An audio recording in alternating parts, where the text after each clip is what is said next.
안녕하세요. 윤기성 미카엘 신부입니다.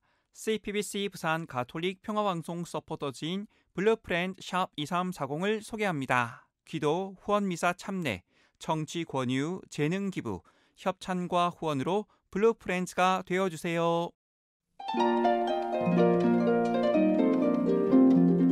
사순 제5주간 화요일에 보내드리는 오늘의 강론, 부산교구 울산대리구장 김영규 안셀모 신부의 강론을 들으시겠습니다. 오늘 복음은 요한복음 8장 21절에서 30절까지의 말씀입니다. 그때 예수님께서 바리사이들에게 이르셨다. 나는 간다. 너희가 나를 찾겠지만 너희는 자기 죄 속에서 죽을 것이다. 내가 가는 곳에 너희는 올 수 없다. 그러자 유다인들이 내가 가는 곳에 너희는 올 수 없다 하니 자살하겠다는 말인가 하였다. 예수님께서 그들에게 말씀하셨다. 너희는 아래에서 왔고 나는 위에서 왔다. 너희는 이 세상에 속하지만 나는 이 세상에 속하지 않는다. 그래서 너희는 자기 죄 속에서 죽을 것이라고 내가 말하였다.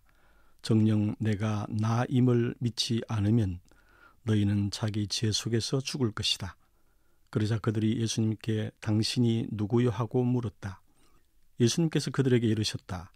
처음부터 내가 너희에게 말해오지 않았느냐. 나는 너희에 관하여 이야기할 것도 심판할 것도 많다. 그러나 나를 보내신 분께서는 참되시기에 나는 그분에게서 들은 것을 이 세상에 이야기할 따름이다. 그들은 예수님께서 아버지를 가르쳐 말씀하신 줄을 깨닫지 못하였다. 그래서 예수님께서 다시 그들에게 이르셨다. 너희는 사람의 아들을 들어 올린 뒤에야 내가 나임을 깨달을 뿐만 아니라 내가 스스로는 아무것도 하지 않고 아버지께서 가르쳐 주신 대로만 말한다는 것을 깨달을 것이다. 나를 보내신 분께서는 나와 함께 계시고 나를 혼자 버려두지 않으신다. 내가 언제나 그분 마음에 드는 일을 하기 때문이다. 예수님께서 이렇게 말씀하시자 많은 사람이 그분을 믿었다. 오늘 독서의 주제는 기둥에 달린 구리뱀이고 복음은 십자가 위의 예수님입니다. 이 두 주제는 일맥상통합니다. 기둥에 높이 달린 구리뱀은 곧 십자가 위의 예수님을 상징하는 예표이기 때문입니다. 다시 말해서 구약은 하나님께서 모세의 기둥 위의 구리뱀을 통해 당신의 구원 계획을 펼치셨듯이 이제 신약은 하나님께서 당신의 아들 예수의 십자가 위의 죽음을 통해 당신의 구원 계획을 이루십니다. 독서인 민수기를 보십시오. 하나님께서 당신의 구원 계획을 위해서 이스라엘 백성에게 불뱀을 보내 경고하시는 내용입니다.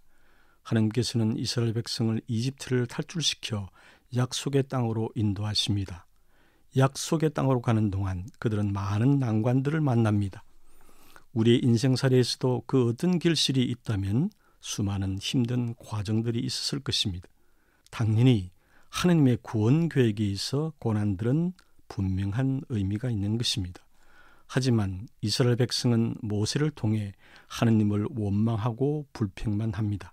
당신들은 어쩌자고 우리를 이집트에서 올라오게 하여 이 광야에서 죽게 하시오. 양식도 없고 물도 없소 하고 말입니다.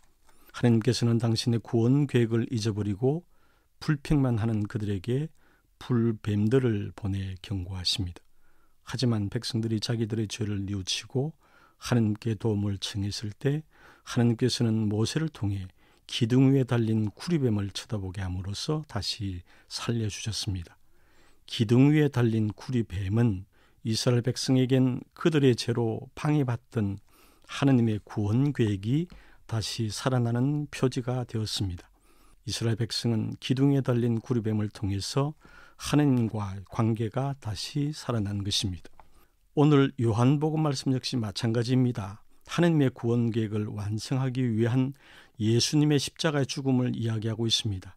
오늘 복음에 의하면 언제나 그랬듯이 유다인들, 특히 바리사이들은 예수님의 말씀과 행위를 불신했습니다. 그들은 예수님이 아버지 하나님께서 보내신 분이심을 믿지 않았던 것입니다. 내가 나임을 믿지 않으면 너희는 자기 죄 속에서 죽을 것이다는 예수님의 말씀처럼 현재 죄 속에 그들은 예수님이 누구신지 몰랐고 그분의 말씀과 행위를 믿지 않았습니다. 결국 그들은 예수님을 죽음으로 내몰았고 그래서 그분을 십자가에 매달아 죽게 했습니다. 그러나 이 십자가 사건을 통해서 비로소 그들은 그분이 누구신지, 그분이 바로 아버지 하나님과 하나이시며 아버지로부터 보내신 분임을 깨닫게 됩니다. 그래서 예수님께서 이렇게 말씀하십니다. 너희는 사람의 아들을 들어올린 뒤에 내가 나임을 깨달을 뿐 아니라 내가 스스로는 아무것도 하지 않고 아버지께서 가르쳐주신 대로만 말한다는 것을 깨달을 것이다. 예수님의 십자가 위의 죽음은 우리 인간의 죄로 방해받던 하느님과 우리의 관계가 화해되게 되었습니다. 우리 인간에 대한 하느님의 구원 계획은 당신 아드님의 십자가 죽음을 통해서 완성하게 된 것입니다. 존경하는 교우 여러분, 오늘 독서 복음 말씀은 우리에게 십자가 의미를 묵상하게 합니다. 우리는 예수님의 십자가 죽음을 통해서 아버지 하느님의 우리에 대한 구원 계획, 바로 당신의 사랑을 마음 깊이 느낄 수 있습니다.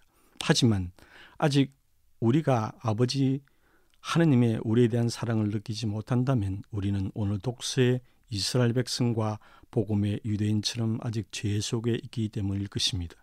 우리가 지금 뿌리 깊은 죄 속에 있기 때문에 예수님의 십자가의 의미, 아버지 하나님의 우리에 대한 사랑을 깊이 체험하지 못하고 있는 것입니다. 바로 사순 시기는 우리 자신의 죄를 깊이 성찰하고 회개하여 고백하는 시기입니다. 아버지 하나님의 사랑을 다시 체험하기 위해서입니다. 마지막 한 줄의 사순 시기를 더욱 의미 깊게 보내시기를 바랍니다. 그래서 주님의 부활을 준비하는 성주간을 잘 보내시고 주님의 십자가 안에 숨은 하나님의 사랑과 하나님의 구원 계획을 통해 여러분의 삶이 더욱 의미 있고 행복하시길 바랍니다. 아멘. 지금까지 부산교구 울산대리구장 김영규 안셀모 신부의 강론을 들으셨습니다. 오늘의 강론은 매일 오전 11시 순교자들의 신앙을 본받아 미사를 봉헌하는 오륜대 순교자 성지와 함께합니다.